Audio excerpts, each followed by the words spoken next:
सोमनाथ ज्योतिर्लिंग भारत के 12 प्रमुख ज्योतिर्लिंगों में से एक है और इसे सबसे पहला ज्योतिर्लिंग माना जाता है। ये पवित्र मंदिर गुजरात राज्य के सौराष्ट्र क्षेत्र में स्थित है और हिंदू धर्म के अनुयायियों के लिए परम श्रद्धा का केंद्र है। इस ज्योतिर्लिंग की कथा पुराणों में वर्णित है और इसका इतिहास आध्यात्मिकता और आस्था से गहरा नाता है। सोम ज्योतिर्लिंग से जुड़ी कथाओं में शिव पुराण, स्कंद पुराण और अन्य पौराणिक ग्रंथों का उल्लेख है। कथा के अनुसार प्रजापति दक्ष की 27 पुत्रियों का विवाह चंद्रदेव से हुआ था। इनसे रोहिणी चंद्रदेव को सबसे ज्यादा प्रिय थी। चंद्रमा का ये व्यवहार देखकर अन्य पत्नियां दुखी हो गईं और उन्होंने अपने पिता दक्ष से इसकी शिकायत की। दक्ष ने इस अन्याय को सहन नहीं किया और चंद्रदेव को शाप दे दिया कि वे क्षीण हो जाएंगे। इस शाप का प्रभाव चंद्रदेव की चमक प्रतिदिन घटने लगी। उनकी इस स्थिति को देखकर सभी देवता और ऋषि चिंतित हो गए और उन्होंने चंद्रदेव को सलाह दी कि वे भगवान शिव की आराधना करें।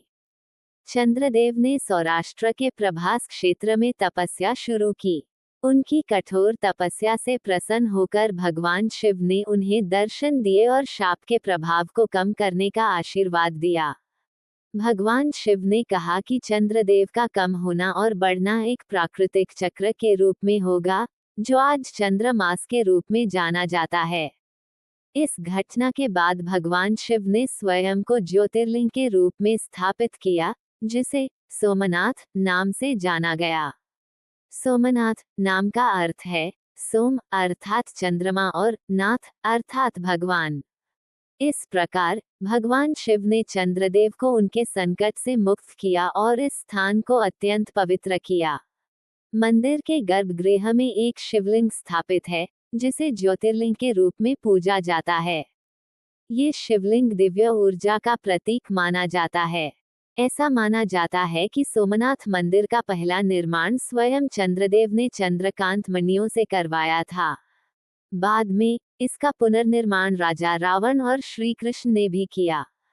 बहुत से लोगों ने मंदिर को खंडित कर दिया, लेकिन हर बार इसे भक्तों की श्रद्धा और योगदान से पुनर्निर्मित किया गया।